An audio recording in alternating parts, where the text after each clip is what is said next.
Some baseball dates are remembered because one impossible thing happened. This one is remembered because two did. A no-hitter is already one of baseball's rarest masterpieces. 27 outs, no hits, no margin for a line drive that finds a gap, a bad hop, or a ball that lands just beyond a glove. But on this Friday, baseball gave itself a double feature. The first act took place in Toronto. Dave Stewart walked onto the artificial turf at Skydome to face one of baseball's most dangerous young lineups. Stewart didn't pitch with drama. He pitched with authority. Everything about him suggested control. Every inning seemed to belong to him. The Athletics gave him an early lead with home runs from Dave Henderson and Ricky Henderson. But the score was almost beside the point. Something much larger was beginning to unfold.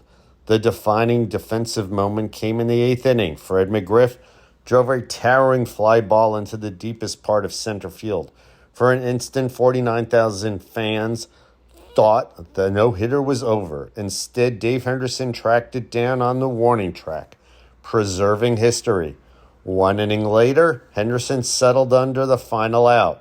Dave Stewart had completed a masterpiece. 9 innings, no hits, 12 strikeouts, a 5-0 victory. Baseball history had already been made.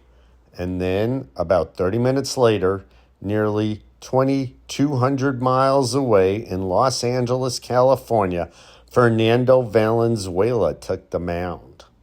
Before taking the field, Fernando had watched Stewart complete his no-hitter on the clubhouse television. Now he had the chance to follow it. This was no longer the height of Fernando mania. Many believe Fernando's greatest days had already passed.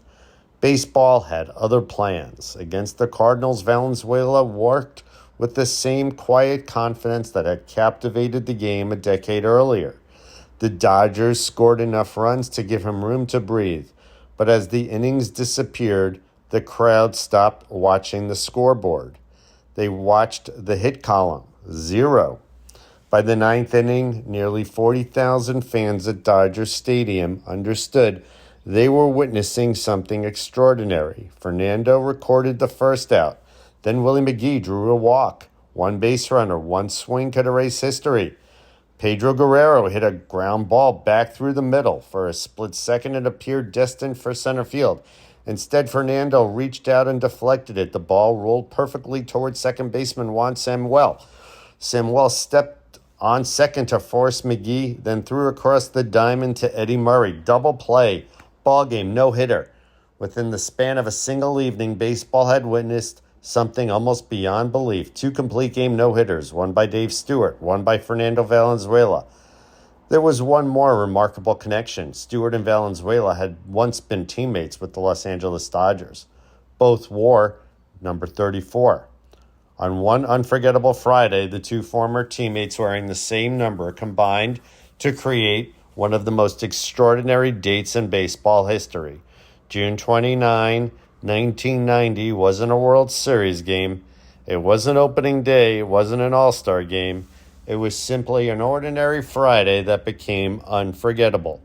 2 pitchers, 2 masterpieces, 1 date. Sometimes baseball doesn't just produce history. Sometimes history decides to happen twice. I'm Mr. Baseball. Join me next time as we uncover another moment when one date changed baseball forever. This has been Dates with Destiny, a Smell Baseball podcast.